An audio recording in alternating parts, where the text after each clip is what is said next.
What's up, everybody? I'm glad to be with you guys today. As you can see, it's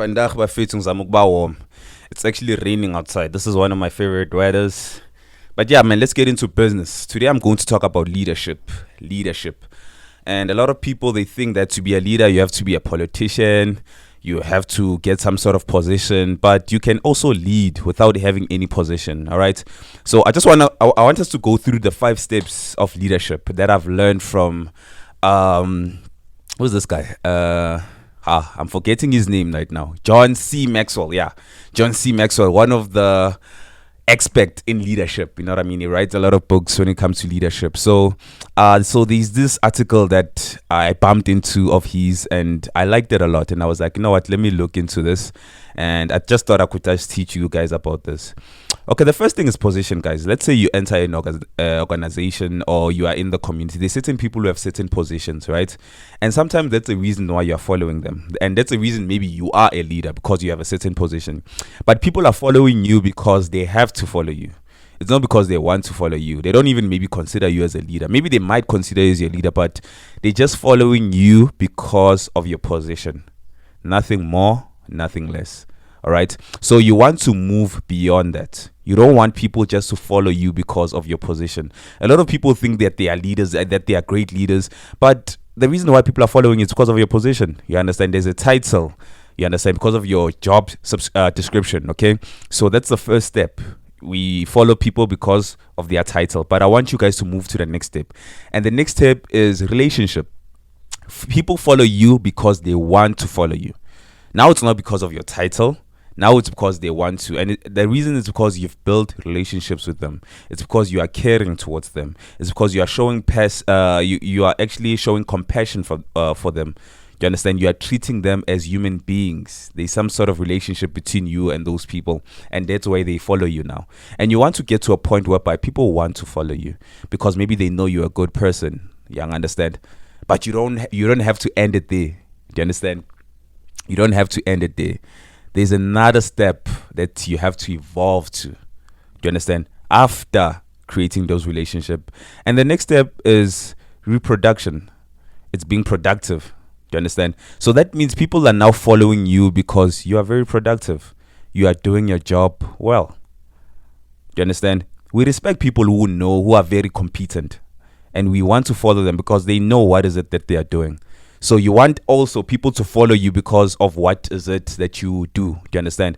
You can be maybe good when it comes to playing a certain instrument, and people might want to follow you because you are good when it comes to that. You know what I mean? You produce results. Do you understand? So sometimes it's not about your title, it's not about the relationships that you are building, but it's because you are producing results. You are making things happen. Okay? Now let's move on to the next step, which is my favorite. It's called developing people. The 4th step, guys, it's developing people. You have to develop people as a leader. All right. So that means now you are very competent, right? You are able to build relationships and stuff like that. That means now you help those people to do what is it that you're doing. Let's say you're good when it comes to playing that instrument that people were following you for, right? Now you teach them how to do that. Now it's called developing people, or developing people to be great leaders as well. Whatever it is, let's say you're a writer. Now you're developing another person to be a great writer. All right.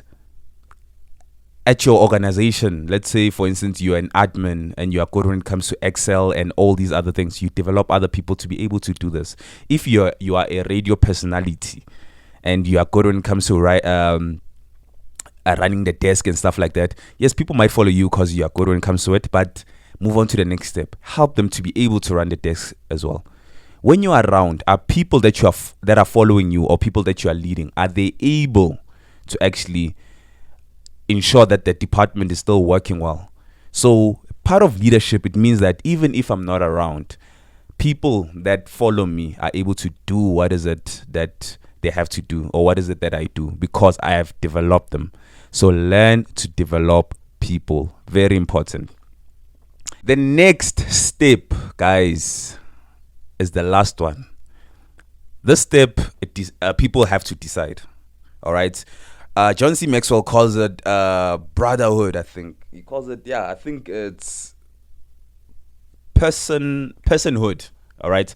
So at this position, guys, people are following you because of the person that you are. They follow you because of what you represent, what you have done already, because of your accomplishments or your accolades. So people decide to put you on that position. There's certain people who have developed great relationships with people, who are very competent in whatever it is that they are doing, and they were so good and they were so consistent to a point whereby we now respect them for who they are. Do you understand? And you want to get to that point whereby people respect you for who you are. But just to leave it here, guys, leading, it means anything. You don't have to be in an organization to lead. You don't need a position to lead. But it's about how you carry yourself, how you respond towards people. When you are in the hood, for instance, and you can see that there's peoples around, and just teaching another child, that's part of leadership. Do you understand? You are leading people. People tend to be followers out there. You understand? They do what everybody's doing. If lagya pussy or something pussy, but be that person who comes with maybe programs for the youth and njalo. Come up with sports programs, and sometimes that's what's needed for you to be a leader. Everybody can be a lead. Sometimes it just needs you to have that initiative. Yes, you won't get that support, but just be that person who will go out of his way to help people out there. Okay, but guys, yeah, that's my 2 cents that I wanted to share today. I hope you guys are good. I hope you guys will lead out there in your community. You will lead out there in your organizations, at your church. Just be a good example, man, that people can follow and help people, teach people to be better people out there. You understand? Otherwise, until next time, please make sure you subscribe, hit that like button, comment, man, what other points that I have missed and stuff like that, until next time. All right, have a great day and bye. This is KSD podcast.